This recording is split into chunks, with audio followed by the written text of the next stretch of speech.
Hi everyone, welcome back to my channel. And आज हम करने वाले हैं चैप्टर नंबर 1 का पार्ट नंबर 3। अब मैं सोच रही थी कि ma'am, instead of dividing your chapter इतने छोटे छोटे पार्ट्स में, 6 मिनट के 8 मिनट के, आप ना एक लॉन्ग वीडियो बना दो जिससे हमें भी कॉन्फिडेंस आ जाए कि हमारा चैप्टर नंबर 1 खत्म हो गया। और एज अ टीचर मुझे भी लगे कि ठीक है, मैंने एक चैप्टर खत्म करवा दिया। सो ये वीडियो जब तक नहीं खत्म होगी, जब तक आपके सारे बाकी के जब तक सारे टॉपिक्स खत्म नहीं हो जाते इन चैप्टर नंबर 1। सो आपको एज अ स्टूडेंट इसे पॉज करना पड़ेगा, और जब आपको लगे कि आप थक गए हो, प्लीज टेक अ ब्रेक, और you can simply turn it to 2x। And मुझे पता है डीयू के बच्चे मैम कभी 1x पे तो बेवकूफों की तरह देखेंगे नहीं, बट 2x पे ही देखते हैं हम। ठीक है, तो फर्स्ट टॉपिक स्टार्ट करते हैं without wasting our time. What are types of investments और what are the types of securities? As an investor आपके पास बहुत सारी सिक्योरिटीज होती है जिसमें आप डील कर सकते हो। एंड ये हर एक सिक्योरिटी एक चैप्टर है तुम्हारे सिलेबस में। हर एक सिक्योरिटीज जो अभी मैं बताने वाली हूँ वो एक कंप्लीटली डिफरेंट चैप्टर है, कंप्लीटली सेपरेट चैप्टर है in your investing in stock market. Okay, so her equity या हर सिक्योरिटी का डिफरेंट रिस्क होता है और डिफरेंट रिटर्न होता है। डिफरेंट रिस्क होता है और डिफरेंट रिटर्न होता है। उस बेसिस पे इसे हम डिफरेंट कैटेगरीज में डिवाइड कर सकते हैं। पहले हम बात करते हैं इक्विटी शेयर्स की। इक्विटी शेयर्स को हम बोलते हैं common stocks. Common stock, as a DU student, as a B Com program and as a B Com honours student, आपको पता ही होगा कि इक्विटी क्या होता है। इक्विटी क्या होता है? सो इक्विटी मतलब लेट्स से 1 लाख की कैपिटल है एंड हमने उसे 100 रुपए के शेयर में बांट दिया, 100 रुपए पर शेयर। तो हमारा हर एक शेयर की वैल्यू क्या हो जाएगी? 1000 रुपए। So that is the equity. That is the equity. It relates to what? It relates to your ownership claim in a company. So अगर हमारे पास किसी भी कंपनी की इक्विटी होगी, अगर किसी भी कंपनी की इक्विटी होगी, तो हम उस कंपनी के मालिक है। हम उस कंपनी के मालिक है मतलब हमारा उसके ऊपर ओनरशिप है, उसके ऊपर ओनरशिप है। फॉर एग्जाम्पल लेट्स से अगर आज आप डिसाइड करते हो कि मैम मेरे पास 10,000 रुपए है पैसे इन्वेस्ट करने के लिए, पैसे इन्वेस्ट करने के लिए, तो कुछ मैं टाटा के शेयर्स लेता हूँ, कुछ मैं रिलायंस के शेयर्स लेता हूँ। So that is where you are holding the equity of that company. You are holding the equity of the company. तो आप उस कंपनी के क्या बन जाते हो? ओनर। क्या बन जाते हो? ओनर। उसे हम कहते हैं equity share holder. Equity share holder, ठीक है। एंड आप सारे कंपनी में वो ओनर वाले राइट्स एंजॉय करते हो। मैम कौन से राइट्स? मैंने कहा वोटिंग राइट्स। क्या? Voting rights. अगर आपने कभी भी पैसे इन्वेस्ट करे हैं किसी भी इक्विटी में through any app, grow app, Zerodha app, और अगर आपने इक्विटी में डील करते हो, तो प्लीज गाइस अपना ईमेल उठा के देखो, आपको आता होगा कि आज वोटिंग है, आज वोटिंग है। आपको सारे हक मिलते हैं अगर आप इक्विटी शेयर्स में पैसा इन्वेस्ट करते हो। एंड आपको दो तरीके के रिटर्न मिलते हैं। कैसे रिटर्न मैम? एक होते हैं जब आपको प्रॉफिट्स डिस्ट्रीब्यूट करे जाते हैं, that are in the form of dividends. फिर आती है एक कैपिटल गेन। फॉर एग्जाम्पल मैंने 10 रुपए का शेयर आज 1000 रुपए का हो गया, आज 1000 रुपए का हो गया। ठीक है, तो वो होता है कैपिटल गेन, वो होता है कैपिटल गेन। ठीक है, क्या सबको ये समझ में आया? तो यही था आपका इक्विटी के बारे में। ये होता है इक्विटी के बारे में। मैम आपने रिटर्न के बारे में तो बात कर लिया, what about risk? What about risk? कुछ हाई रिस्क सिक्योरिटीज होती है, कुछ लो रिस्क सिक्योरिटीज होती है। हाई रिस्क सिक्योरिटी जहाँ पे रिटर्न्स बहुत हाई होते हैं। For example let's say Zomato थोड़ा रिस्की था जब उसका आईपीओ आया था। जैसे Tata, Reliance, these are consider to be less risk, less risky shares. Okay, so over a long period of time अगर आप रखोगे, तो आपको डिटरमाइन करना है कि मैं कितना रिस्क लेने के लिए रेडी हूँ, कितना रिस्क लेने के लिए रेडी हूँ। अब दो तरीके की इक्विटी शेयर्स होती है, एक होता है आईपीओ, एक होता है एफपीओ। आईपीओ होता है initial public offering, initial public offering, जहां पे आपका शेयर पहली बार पब्लिक जाता है, पहली बार पब्लिक जाता है। लेट्स से जोमैटो का शेयर, लेट्स से जोमैटो का शेयर जब पहली बार आया था, it was the IPO, it was the IPO. So basically सिर्फ यहाँ पे होता है कि कंपनी इन्वेस्टर को बेचती है राइट, प्राइमरी मार्केट। फिर जाके once it becomes the FPO, वो क्या बन जाता है, सेकेंडरी मार्केट में डील करते हैं, जहाँ पे इन्वेस्टर अपने आप से लेन देन करते रहते हैं, लेन देन करते रहते हैं। ठीक है।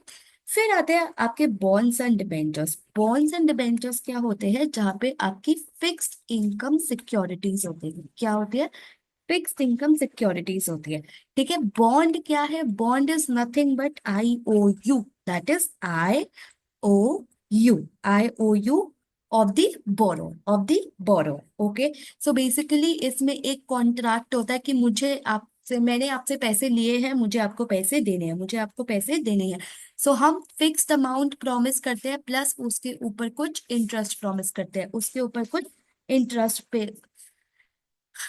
Sorry guys for all the disturbances that you are hearing in the background. That is like, मैं थोड़ा ओपन में बैठी हूँ तो हो जाती है। ठीक है। So let's say fixed interest, amount of interest आप लेंडर को देते हो। अब ये फिक्स्ड अमाउंट आपका एक क्या होता है, प्रिंसिपल अमाउंट होता है। फिर आता है आपका इंटरेस्ट, क्या आता है फिर आपका interest. Okay. So most of the debentures and bonds क्या होते हैं, फिक्स रेट ऑफ इंटरेस्ट होता है, फिक्स रेट ऑफ इंटरेस्ट होता है। लाइक आपके होते हैं government bonds, corporate bonds, secured bonds, unsecured bonds. So ma'am इसका कैसे डिसाइड करें कि कौन सा बॉन्ड रिस्की है, कौन सा बॉन्ड रिस्की नहीं है। तो मैंने कहा क्रेडिट रेटिंग एजेंसी से डिसाइड होता है। क्रेडिट रेटिंग एजेंसी इन्हें एक रेटिंग देती है, जिसके बेसिस पे आप देख सकते हो कि कौन सा रिस्की होता है, कौन सा कम रिस्की होता है। Okay. Now let's come to treasury bills. Treasury bills क्या होता है, ट्रेजरी बिल्स आर सिक्योरिटीज जो हमारी सेंट्रल गवर्नमेंट इशू करती है। कौन करती है, सेंट्रल गवर्नमेंट इशू करती है, in terms of lending and boring, in terms of lending and boring. ठीक है। तो actually since government is involve, तो रिस्क बहुत ही ज्यादा मिनिमम होता है, रिस्क बहुत ही ज्यादा मिनिमम होता है, एंड एक्चुअली नेग्लेजिबल होता है। क्यों, क्योंकि अगर तुम्हारा पैसा डूब गया तो गवर्नमेंट तुम्हें रिकवर देगी, गवर्नमेंट तुम्हें रिकवरी देगी। फाइन। तो ये होता है आपका रिस्क फ्री एसेट। क्या होता है ये, risk free asset. Okay.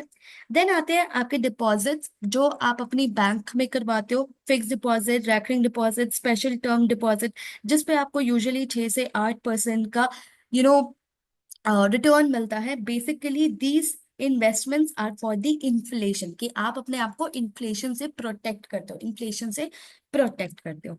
Then the government schemes, again government actually launches various types of schemes from time to time. एक आई थी आपकी national saving certificates and public provident fund. So यहाँ पे सिटीजन्स के बेनिफिट के लिए, अपनी कंट्री में इन्वेस्टमेंट्स प्रमोट करने के लिए गवर्नमेंट बहुत सारे स्कीम्स लाती है, गवर्नमेंट बहुत सारे स्कीम्स लाती है। ओके।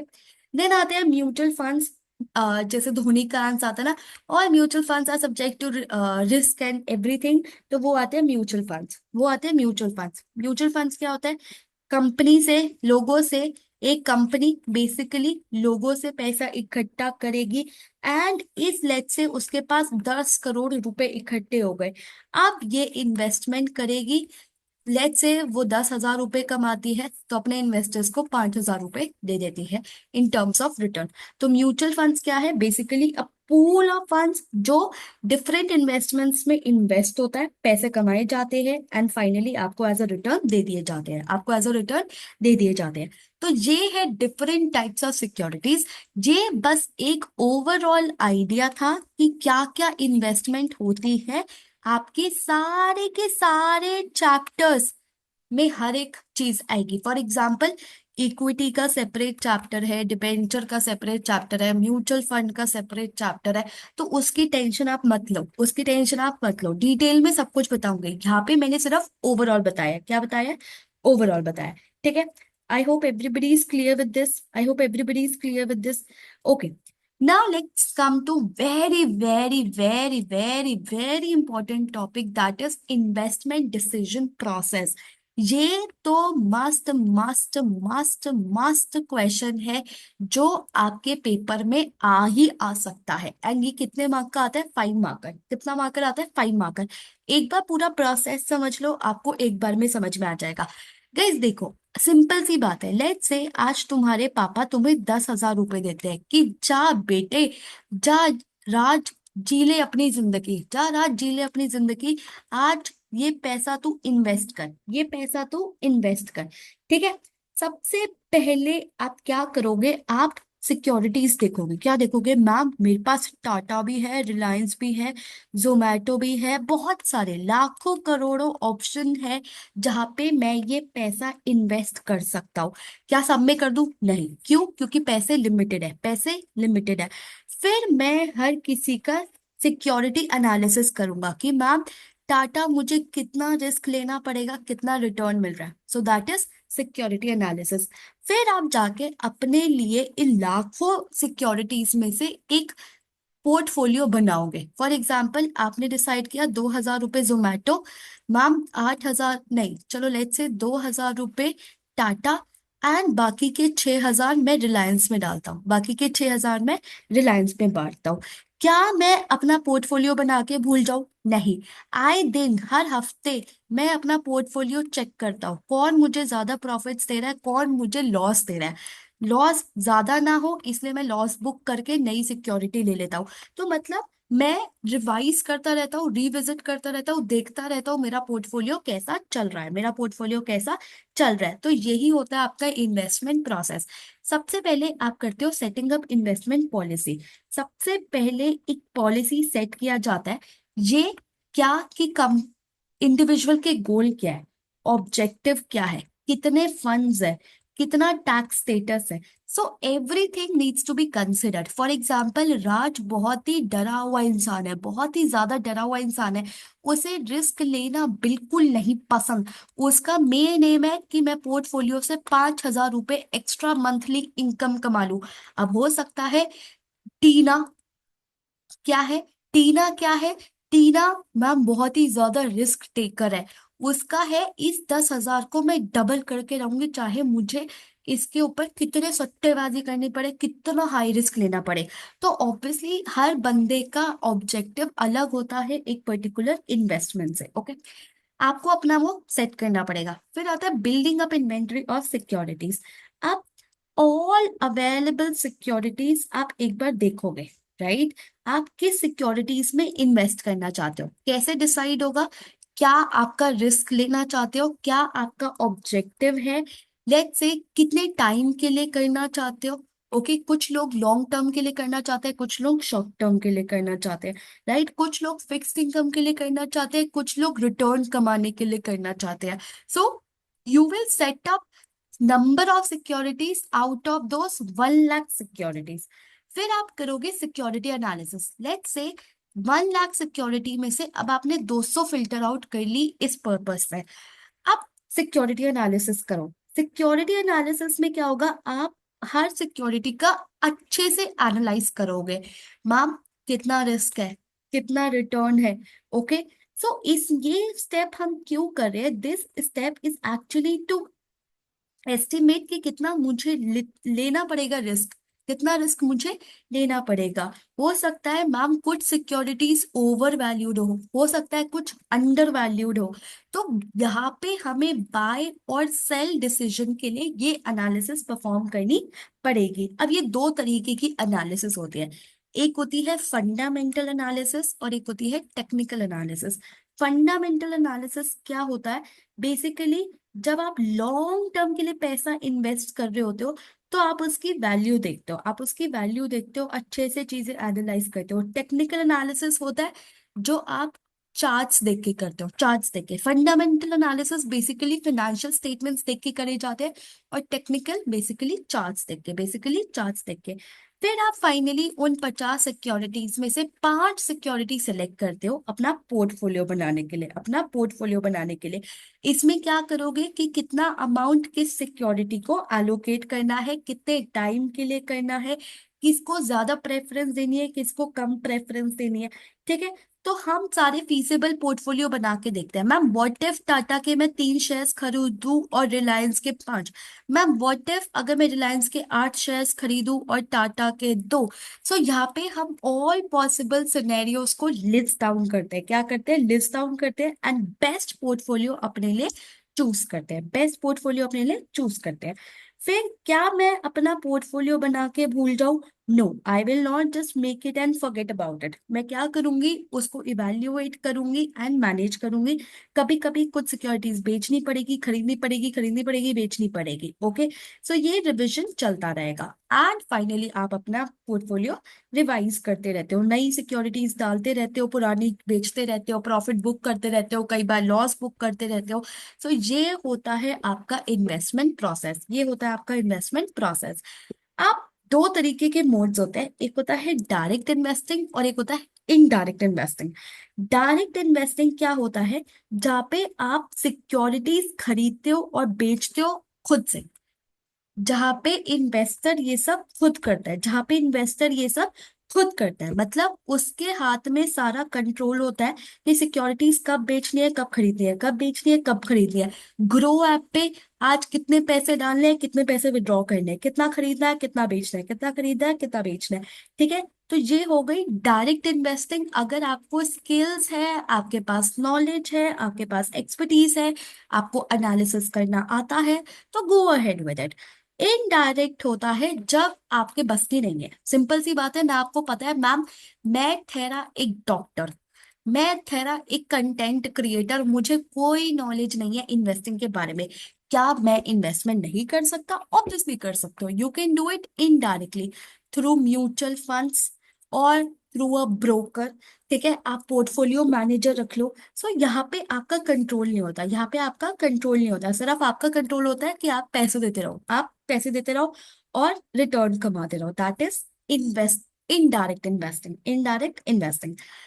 अब दो तरह की अप्रोच होती है, एक होती है एक्टिव इन्वेस्टिंग और एक होती है पैसिव इन्वेस्टिंग। एक्टिव इन्वेस्टिंग क्या होती है कि आप एक्टिवली और बहुत ही केयरफुली हर सिक्योरिटी और हर पोर्टफोलियो जो आपने बनाया है, वो एनालाइज करे हो। लेट्स से डेली जाके आप देखते हो, ठीक है मैम ये ग्रीन कैंडल आई है, ये रेड कैंडल आई है, ठीक है, तो ऐसी सिक्योरिटीज चूज करते हो जहां पे मैक्सिमम रिटर्न है, उसे डेली एनालाइज कर रहे हो। स्किल्स है, टाइम कंज्यूमिंग प्रोसेस है और ये कंटिन्यूअस प्रोसेस होता है। ठीक है, आप मतलब अपनी सिक्योरिटीज के साथ एक्टिवली इंगेज्ड हो। But when it comes to passive, passive क्या होता है कि मैम आपने एक बार पैसे खरीदे एंड आप कह रहे हो अब ये लॉन्ग टर्म के लिए, अब ये लॉन्ग टर्म के लिए over a period of 5 years, मैं इसे जाके बाद में देखूंगा, मैं इसे जाके बाद में देखूंगा। सो इन पैसिव इन्वेस्टिंग वो होती है, पैसिव इन्वेस्टिंग वो होती है। ठीक है, बेसिकली ये होती है आपके इंडेक्स फंड्स में, इंडेक्स फंड्स में या एक्सचेंज ट्रेडेड फंड्स में। ये वहां पे होती है कि आप लॉन्ग टर्म के लिए करके भूल जाते हो, इसमें कोई इतना टाइम नहीं लगता, इतने स्किल्स नहीं लगते, बस you do it and you forget about it, ये हो गया बात। ठीक है, fine, done. Okay, and it is basically for the long term. अब आती है आपकी रिस्पॉन्सिबल इन्वेस्टिंग। ये बहुत ही इंपॉर्टेंट कंसेप्ट है जिसका मैं आपको मीनिंग समझाऊंगी, एडवांटेजेस समझाऊंगी और लिमिटेशन समझाऊंगी और एग्जाम्पल दूंगी।